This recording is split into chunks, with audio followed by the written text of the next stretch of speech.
Hi, I am Christian Katigbak. I'm a third year Graphic student from Batangas State University, and this is my critic video about Uses and Gratification Theories by Katz, Plumler, and Gurevich 1974 and Rubin 2002. First, what is Uses and Gratification Theory? This theory asserts that people uses media to gratify specific wants and needs.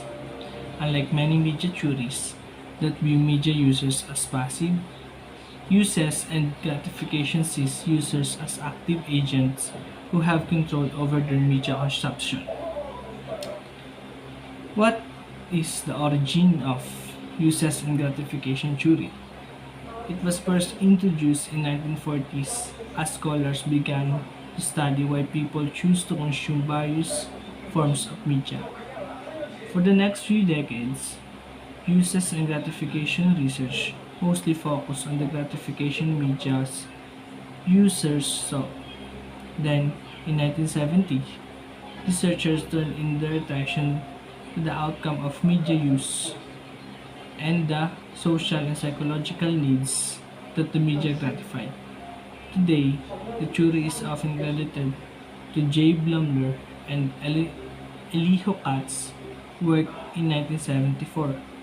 As media technologies continue to proliferate, research on uses and gratification theory is more important than ever for understanding people's motivations for choosing media and gratification that they get out of it.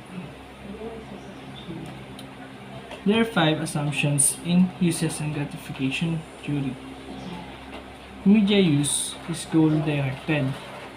People are motivated and consume media. Media is selected based on the expectation that it will satisfy specific needs and desires.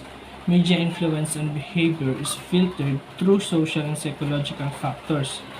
Media are in competition with other forms of communications.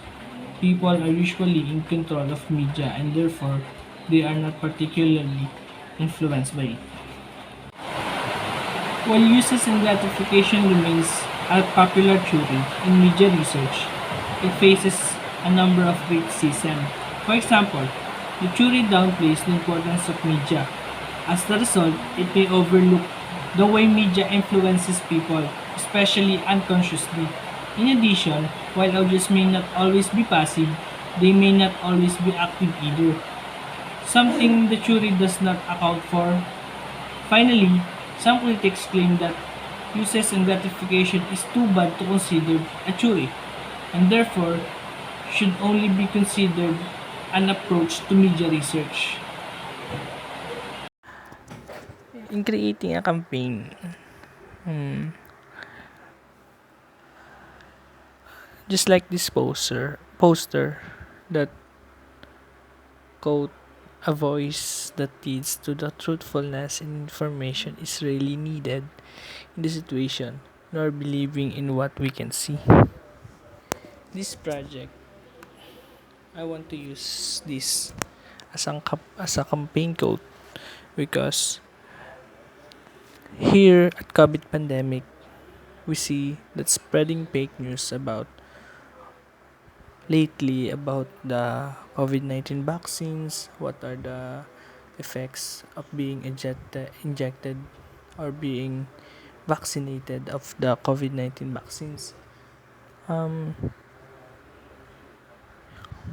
by using uses and gratification theory, maybe it's too broad by using media, but we see that it will helps us to lessen the misinformation or the fake news that spread during this COVID-19 pandemic. But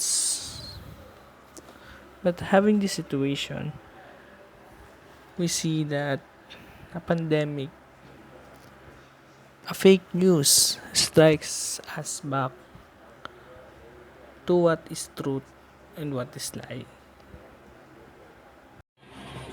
While uses and gratification theory continues to be widely used in media research, it has been criticized for several reasons. First, Uses and gratification theories believe that audiences are active and can articulate their reasons for consuming specific media has led to the studies that rely on the self-report data. However, self-report data isn't always reliable and may not always be accurate and insightful. Second, the idea that people freely choose the media they consume is limited by the media available to them. This may be an even more silent criticism today when there are more media choices than ever, but not everyone has access to every choice. That lack of access may mean certain people are unable to choose the media that would best satisfy their needs. Third, by focusing on the audience, UGT overlooks the constraints and boundaries of media messages and how that may impact people. Finally, there has been debate about whether UGT is too broad to be considered as a theory.